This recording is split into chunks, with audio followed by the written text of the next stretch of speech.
আসসালামু আলাইকুম। আশা করি সবাই ভালো আছেন।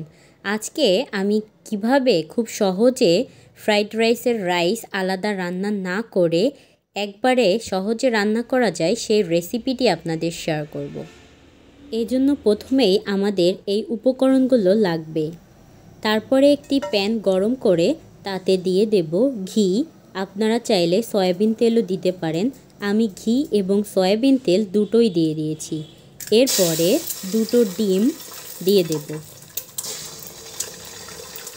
ডিমের ভিতরে দিয়ে দেব গোলমরিচের গুঁড়া এবং লবণ। তারপরে ডিমটিকে ভালোভাবে নাড়িয়ে নেব।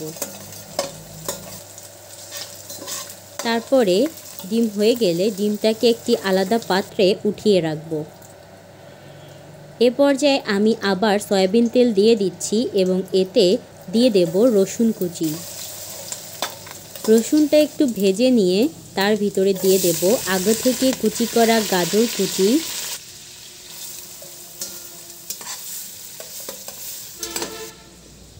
দিয়ে দেব পেঁয়াজের কালি কুচি, দিয়ে দেব পাতাকপি কুচি। এবার সবগুলো সবজি দেওয়া হয়ে গেলে সবজিটাকে ভালোভাবে নাড়িয়ে কিছুক্ষণ ভেজে নিব। আমি এখানে আমার ঘরে যে সবজিগুলো ছিল সেগুলোই দিয়েছি। আপনারা চাইলে অন্য সবজি দিয়েও রান্না করতে পারেন। তারপরে এর ভিতরে আগে থেকে ধুয়ে রাখা বিরিয়ানির চাল দিয়ে দেব। তার ভিতরে দিয়ে দেব কাঁচা মরিচ কুচি এবং আগে থেকে ভেজে রাখা ডিমগুলো দেব। সবগুলো দেওয়া হয়ে গেলে এবার পুরো মিশ্রণটিকে ভালোভাবে নাড়িয়ে নেব।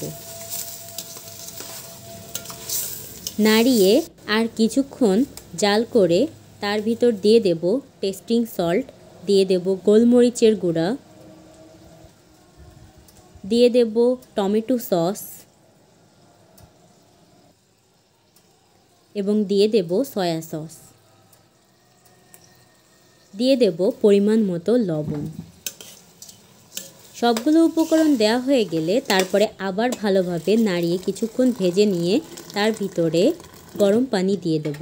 1 কাপ চালের জন্য 2 কাপ পানি পরিমাণ হিসাব করে পরিমাণ মতো পানি দিয়ে তারপরে ঢাকনা দিয়ে ঢেকে কিছুক্ষণ রান্না করে নেব।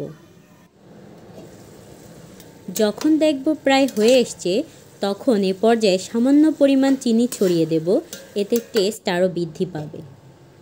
তারপরে আর কিছুক্ষণ রেখে দিলেই তৈরি হয়ে যাবে খুব সহজে কোনো ঝামেলা ছাড়াই ফ্রাইড রাইস। আশা করি ভিডিওটি আপনাদের ভালো লেগেছে। ভিডিওটি যদি ভালো লেগে থাকে তাহলে অবশ্যই আরও এরকম সহজ রেসিপি পেতে চ্যানেলটিকে সাবস্ক্রাইব করে দেবেন। আল্লাহ হাফেজ।